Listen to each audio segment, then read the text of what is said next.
अरे पाप्या उठ की लवकर, गोट्याच्या गल्लीत शिवजयंतीला जोरात आहे, डीजे बीजे आणलेला आहे. चल लवकर नाचू आपण पण मजा करू जाऊन.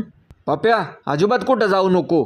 तिथं डीजे पुढं अर्धा खैरी बांडी कुत्री दारू पिऊन गुटखा खाऊन विमल खाऊन पाचा थुकून नाचत्यात आणि तुम्ही त्यांच्यात नाचायला जाणार का? महाराजांचा जन्म नक्की कशासाठी झाला होता, आपण त्यांची जयंती कशासाठी साजरी करतो ह्याचाच आपल्याला विसर पडलेला आहे. अरे आपण आपल्या हृदयामध्ये महाराजांचे विचार महाराजांची शिकवण ती रुजवली पाहिजे आणि त्याच विचारांनी आपण वागलं पाहिजे. काळू मला तुझे विचार पटले बघ, मी तुझ्या विचारांशी एकदम सहमत आहे. मग आम्ही शिवजयंतीच्या कार्यक्रमासाठी बाहेर पडायचंच नाही का?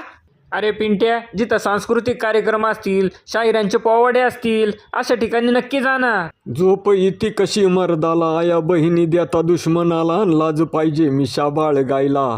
अगं बाबू मामा पोवाड्यातनं मला टॉमना आणला काय रे? बया